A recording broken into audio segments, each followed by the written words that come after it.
Welcome, everybody, to the second quarter of 2026 CRE Capital Markets Update, Fear and Greed Survey Results. I'm going to be walking you through it today. I'm Alex Thomas, Research Manager on our macro team here at John Burns Research and Consulting, or JBREC for short. I help run our Fear and Greed survey that we do in partnership with CRE Daily. I'm also joined today by my colleague Chris Nevinsall, who runs our rental research side of our business, covering apartments, build to rent, and single family rental as well. So I'm going to cover the high level results from our survey, and then I'm going to pass it to Chris for a deep dive on what's going on in the rental space right now. So stick around for that. Go ahead and get into it. As always, all my information, all of our information is up there on the screen, so feel free to reach out to us with questions afterwards. So a little about John Burns, if you don't know who we are, we look at the real estate industry from really every angle.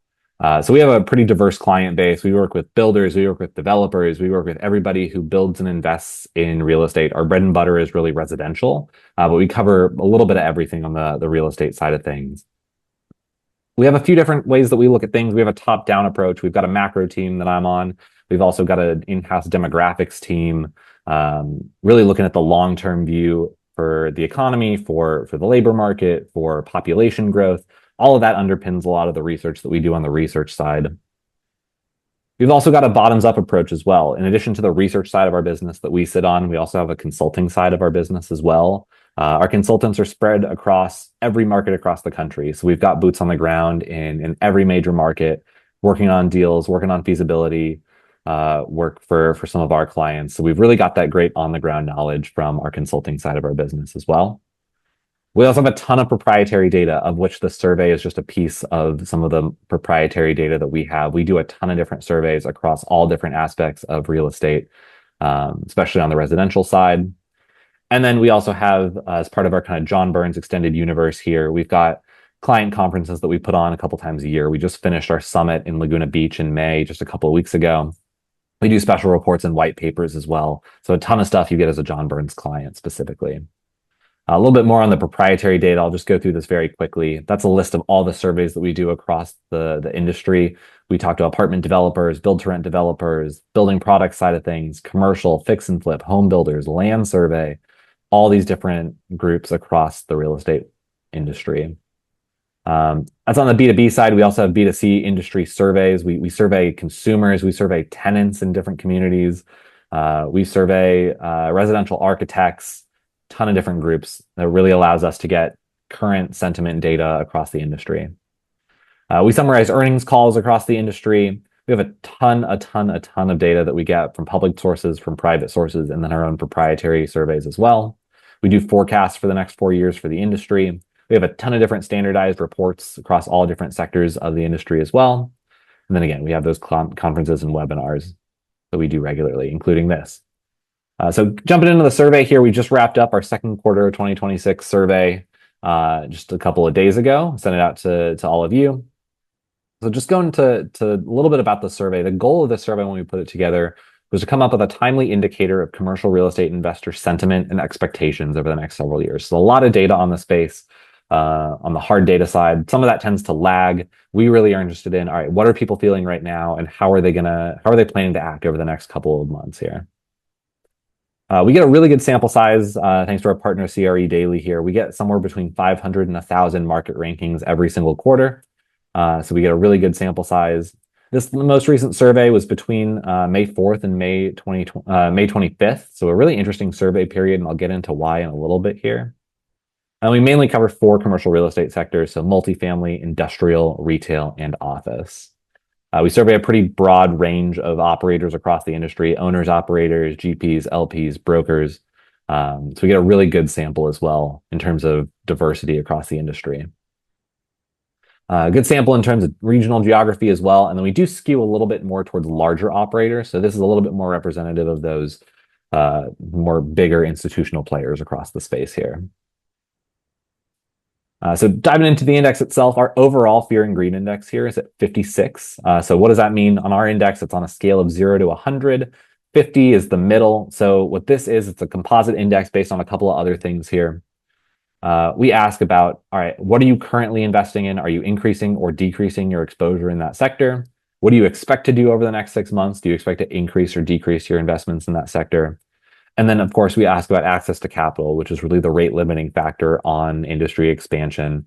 On our index, we consider a healthy market to be somewhere between that probably 70 to 90 range. That means that the majority of investors are increasing their exposure rather than decreasing, and that access to capital is relatively easy. A 50 on this means that the market's stagnant. You've got about the same amount increasing, decreasing, or just holding their investments flat. And then, of course, lower is more on the fear side of things. Anything higher than 90, you're starting to get into irrational exuberance territory. And right now we're at 56. Some reasonable, a little bit of dispersion between sectors. You see industrial there outperforming the broader index a little bit, and then office lagging behind as it has for the last several quarters that we've been doing this survey. Looking at the history here, so we did see a slight tick down in CRE investor sentiment in 2026, in second quarter of 2026 here, down just a little bit from last quarter and the quarter before. Pretty consistent over the last year, though. But what drove that decline here? I'll get into in just a moment here. But in terms of the flatness that I noted here, really the flatness is coming from the fact that for most CRE investors, they're noting that they're on pause. They're not holding, or they're not increasing their exposure to a particular sector. They're not decreasing. They're just holding right where they're at, right? 71% saying that they neither increased nor decreased their investments in a particular sector.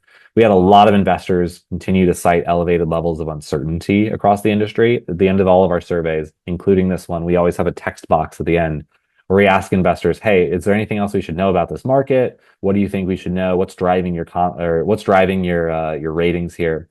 Uncertainty came up a ton in the survey, as it has over the last several quarters.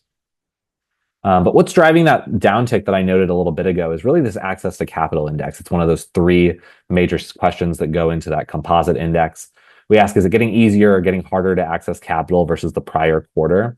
And this is really the only index that had been showing movement over the last several quarters. You'd seen that capital had been getting steadily easier to access. Part of that's due to rate cuts that we'd seen over the last several quarters, declines in especially rates for short-term debt in particular, but even long-term a little bit. But now you've seen that reverse. So you saw access to capital was notably harder, at least per investors in our survey here. And it wasn't just one sector as well. It was all of them. So we can break out our responses by sector here. All four sectors that we tracked noted that it was harder to access capital quarter over quarter, and now it's getting harder in general for all sectors. That's a big change from last month. We saw, at least in a couple sectors, it was getting a little bit easier to access capital on net. Not hard to understand why, right? We got conflict in Iran. We've got inflation concerns that have risen. We just got new inflation data as well that I'll walk through in a moment here. But all of that's pushing up borrowing costs for especially long-term debt here. This is the 10-year Treasury yield, which is the benchmark for a lot of long-term debt, of course. I see yields were down a little bit below 4% back in March of 2026 here. Now up close to 4.5, 4.6. So a decent jump in 10-year Treasury yields here. Again, inflation concerns are top of mind for investors right now. Every month we put together about a 400-page deck of macro indicators for all of our clients. This is one that I look at every month. Looking at year-over-year inflation, you can see that this is looking at core versus headline CPI here. That's Consumer Price Index. The green line leaves out food and energy, so a little bit more volatile categories. That's why there's some disconnect historically. You can see that blue line, that all items, is a little bit higher than the green here due to the jump that we've seen in energy costs. And that bears out when you split it by component as well. So this is a chart that I always love to look at every month. This is that headline Consumer Price Index split out by what's driving that number, right? So you can see the blue here is shelter, almost always a decent chunk of the overall inflation picture. Shelter in this is usually imputed rent prices. There's a lot that goes into this. Core services as well, goods, and then there's the food and energy category as well. But look all the way over there to the right. You can see that big spike in energy costs just over the last couple of months, resulting from some of the conflict in Iran, the shutdown of the Strait of Hormuz in particular here.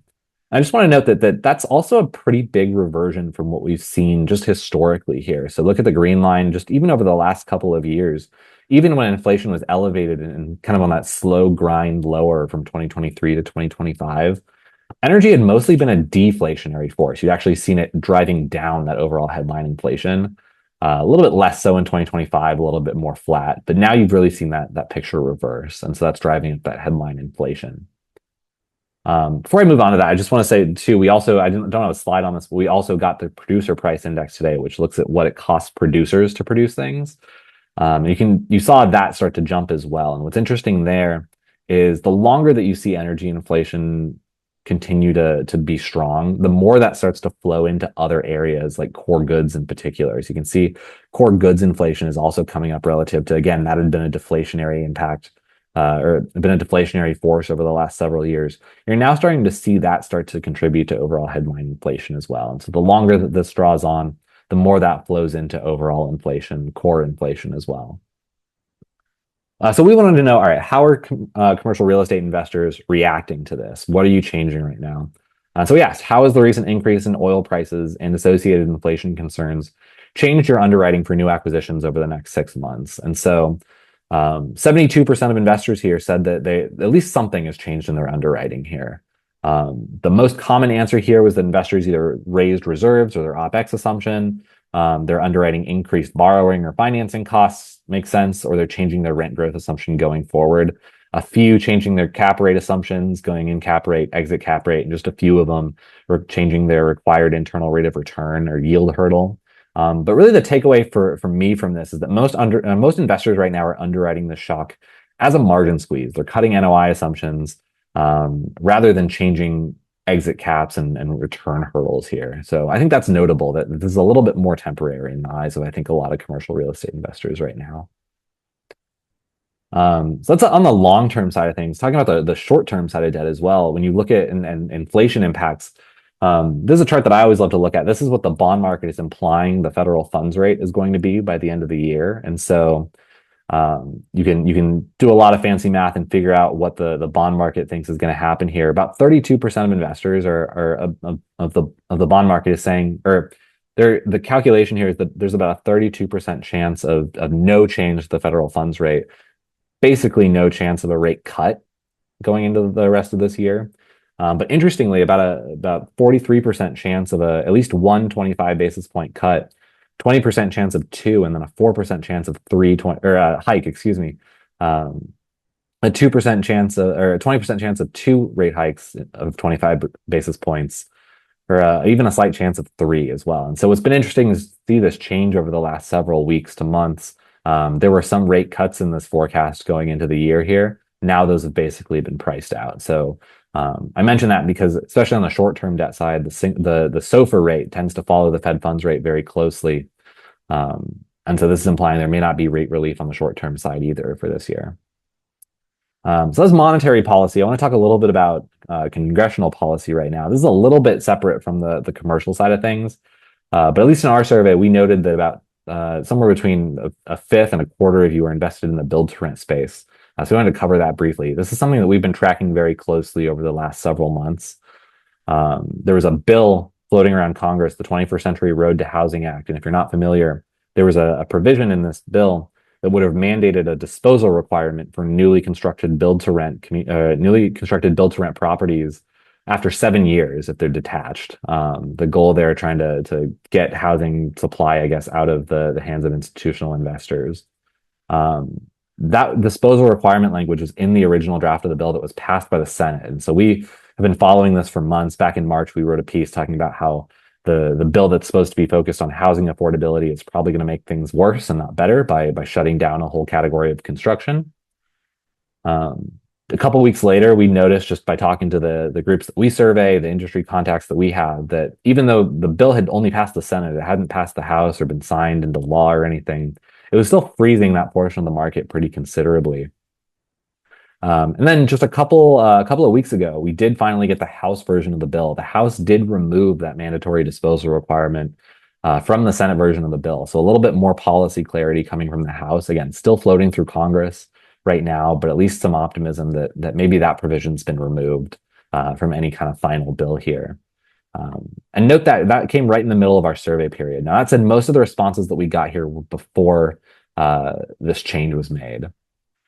So we wanted to ask, all right, if you're invested in build to rent, so this is limited only to those in our survey who are actively investing in build to rent, how are you approaching future investments given policy uncertainty? So moving from left to right here, you can see 3% said that they're moving ahead aggressively, some contrarian investors here with BTR investments. 34% moving ahead is normal. But then you've got 2/3 of investors just about who said that they had totally put BTR investments on pause. What's interesting here, of those, about half of them said that they're not shifting capital. They're just pulling out for a moment, waiting for a little bit more policy clarity. But you did have another good chunk of investors who were on the build to rent side who said that they're actually shifting capital to something else. A good chunk said that they were shifting capital specifically to multifamily. 20% said they were shifting capital or had already shifted capital to something else. And I note that because I think this is meaningful for CRE in general, because this is capital that maybe moved over temporarily. And then now that we do have a little bit more policy clarity, could shift out of CRE and then back to BTR in the near term here. So just something to be aware of as we go through the next 6 months. And we're going to continue to track this bill as we learn more as well. A little bit more on the multifamily side, one of the questions that we wanted to ask investors this quarter was, given the run up in supply that we've seen, especially in Sunbelt markets, when do you expect rent growth to return to 3% year over year? We've seen really minimal rent growth in a lot of these heavily supplied Sunbelt markets, even some rent declines in some markets. And that has contributed to pretty flat rent growth when you look at the national picture as well. And so we've been thinking that even though the supply wave has crested in terms of deliveries, you've seen the number of new completions of multifamily. You've seen that start to fall recently. There is still a ton of supply that's still actively in lease up that's putting downward pressure on rents. And the takeaway here is that most investors are expecting this dynamic to continue at least for the next the rest of this year and next year as well. 65% of investors don't expect rent growth to return to 3% or more year over year until 2028 or later. So that's kind of our benchmark for normal rent growth here. We asked about asset values as well. Asset values have also declined year over year in multifamily and office. No surprise given what we just said on rents for the multifamily side, some slight growth on the multifamily or on the industrial and retail side here. And we asked about expected growth as well. So investors are not expecting much near-term asset value growth. And again, given what we are just talking about with rents, expect further declines in multifamily asset values as well. A little bit more on the good news side of things, though. In the near term, we always like to gauge investor optimism as well. So do you expect to increase or decrease your investments over the next 6 months? On the whole, investors are still net optimistic. Not a ton of movement in this index over the course of our survey here. But still, you do see more investors saying that they're planning to increase their exposure to a certain sector than decrease it over the next 6 months. So still some optimism in every sector except office, which is a little bit below that 50 line there of flat.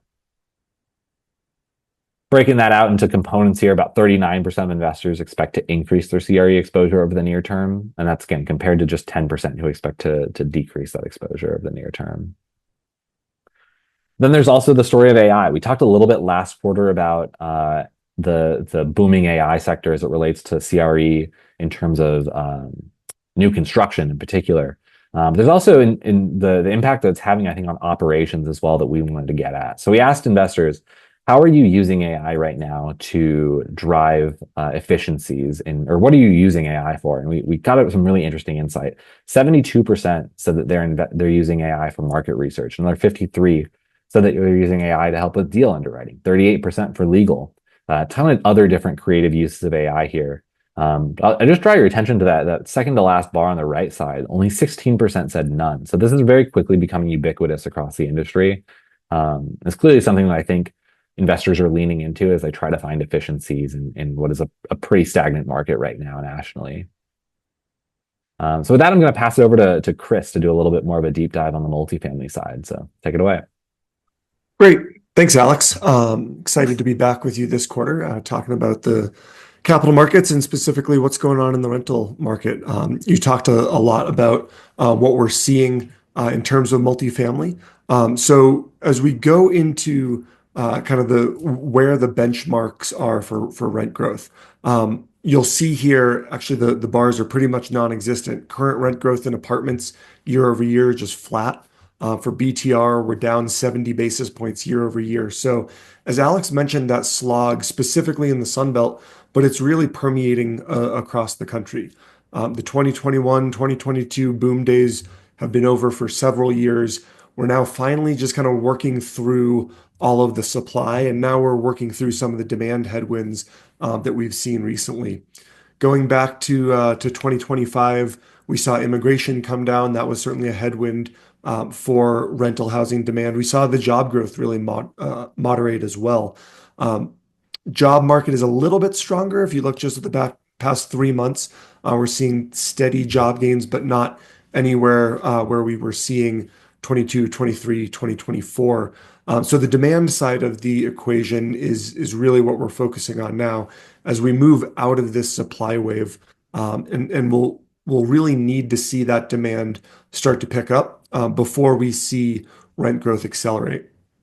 We're expecting, pretty decent rent growth in the outer years. Um, so moving forward, let me see if I can progress the slides. Wonderful. So here's I like to look at this chart based on year-to-date rent growth. This is specifically looking at apartments. And you see that dashed blue line, that's the normal trend in what we would call kind of the pre-COVID era, 2012 through 2019. It doesn't include the immediate recovery from the great financial crisis, but is really the 2010s decade, the 2010s decade. And you see the normal year would start out pretty flat, accelerate through the spring leasing season where we are now, and then flatten out again in the second half of the year. What did we see last year in 2025? Well, we saw a pretty normal first quarter. Things were accelerating modestly, but then you see that sharp fall off in April. That April fall off was right around the time when the tariffs were announced, the Liberation Day. We started to see some of the impact of the restrictive immigration policy, and then you really saw rent growth just trail negative for the rest of the year. What are we seeing thus far this year through the first 4 months? We're outperforming last year a little bit. I wouldn't say we're back to that normal level. I wouldn't say we're off to the races. We're just starting to digest our May rental data, and we're seeing, steady growth, but we're not seeing really that strong and steady spring leasing season the way we had been. To Alex's point about 3% rent growth being really the benchmark of a good year or a weak year for multifamily rent growth, we're not back there. If you look at the results of the recent capital markets survey and that question about when we return, we're probably not going to be back there this year. We're probably not going to be back there next year. It'll likely be 2028, especially in those Sunbelt markets. Some of the Midwestern markets, San Francisco on the West Coast with the AI boom, we're already back, right? We're well above that 3% benchmark. But when you look at the nation in general for the multifamily industry, we're not quite back to what we would consider to be a normal year. Looking more at the supply side of things, again, the supply picture is in pretty good shape, right? The dashed lines in each of these charts represent the long-term average. So our under construction activity or under construction, the under construction rate, which we define as the number of units under construction over the past 12 months compared to the existing stock, that's under the long-term average. Apartment starts well below the long-term average.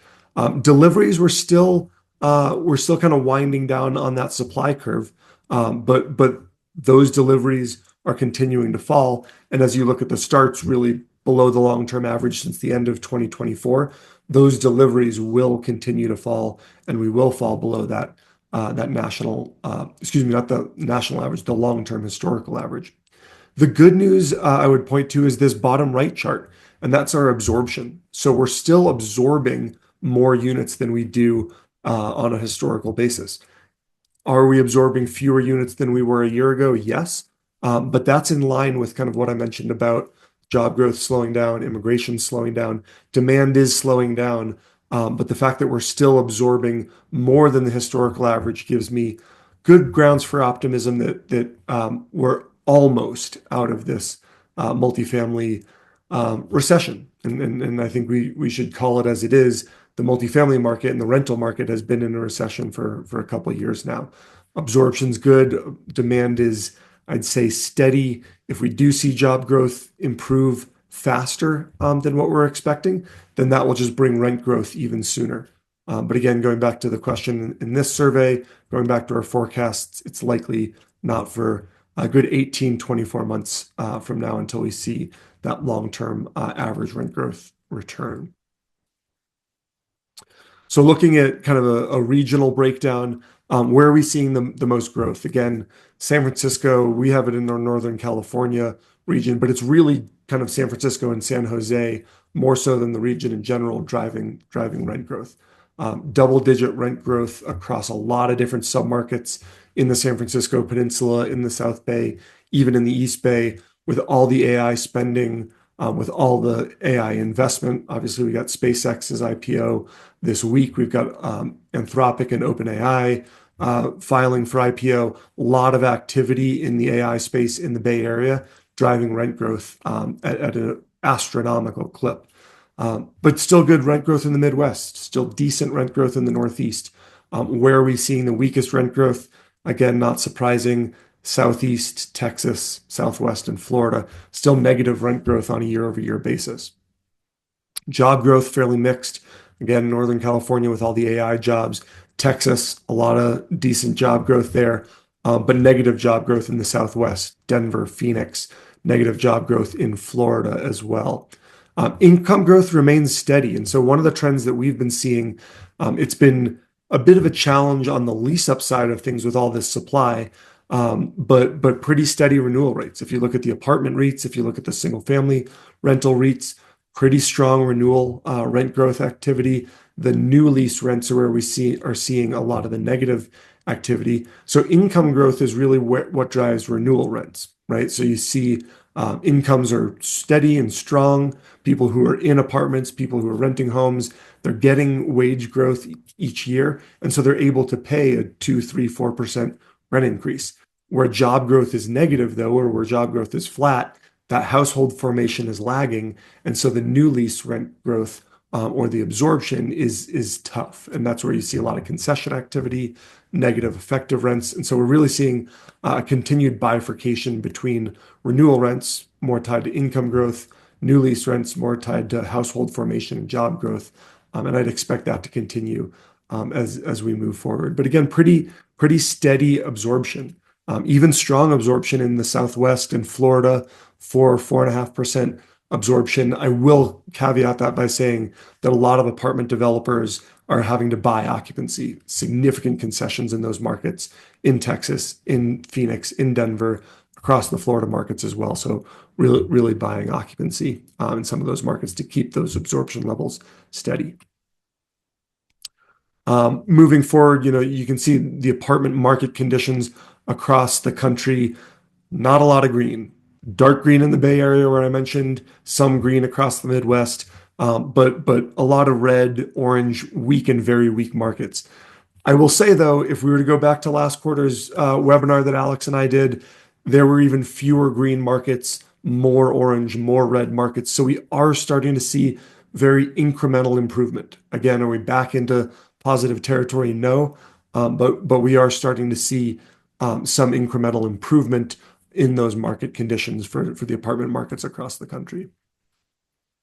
Just drilling into the BTR sector for just a second here before we wrap up.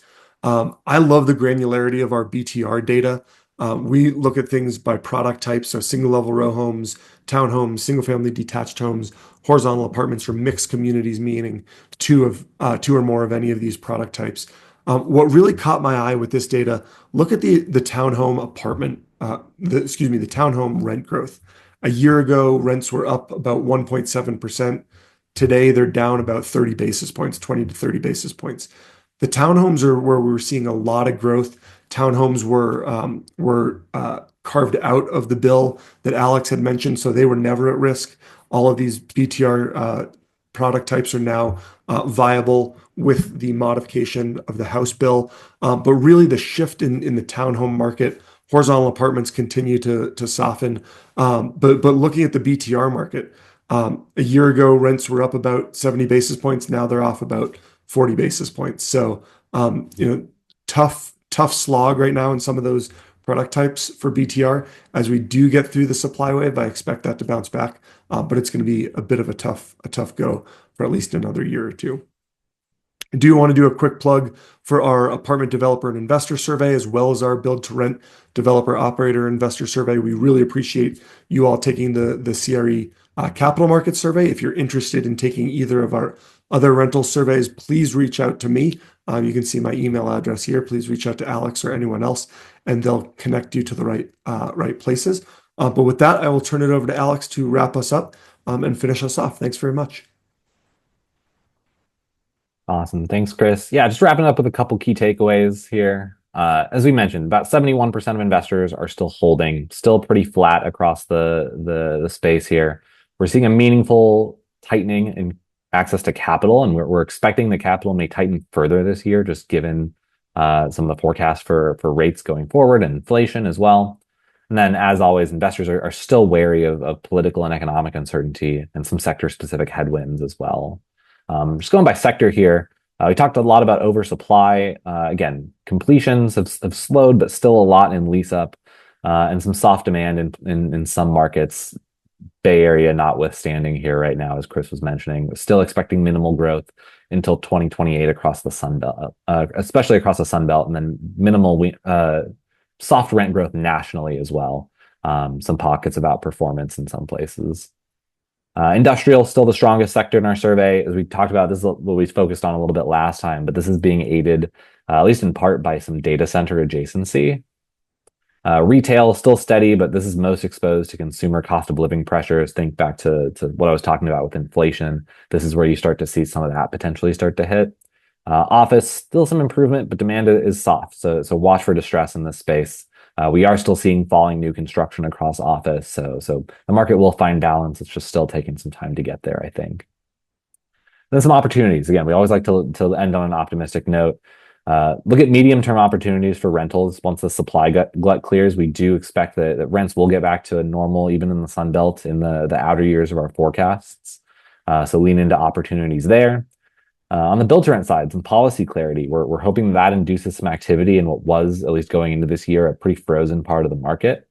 There's always AI as well, especially as the market's been pretty flat for CRE in general. This is a good time to lean into AI to drive efficiencies and control what you can control on your side. Then, as always, looking at distressed opportunities as well. We call this the fear and greed survey. It's a good time to be greedy when others are fearful as well, when the market's a little bit slower. In places where you can. So with that, just some quick questions here. If you want the full survey results, it's on CRE Daily's website. It's also on our website as well. Feel free to follow either of these links or search for it. I'm sure you can find the full deck. If you want to participate in future surveys, again, we really appreciate if you did participate. If you want to going forward, sign up for CRE Daily's newsletter. They send out links every quarter to participate in the survey. So if you want your opinion heard, feel free to sign up there if you're not already. You can also subscribe to our newsletter on the John Burns side. We do residential and other real estate analysis, typically 1 to 3 times per week directly to your inbox. And again, if you want to participate as well, feel free to sign up for CRE Daily's newsletter, and we hope to have you guys participate. There's gift card opportunities as well, so make sure you stick around until the end of the survey. Again, all of our contact information is there. Feel free to reach out to us with questions. And otherwise, we'll see you next quarter. Thanks.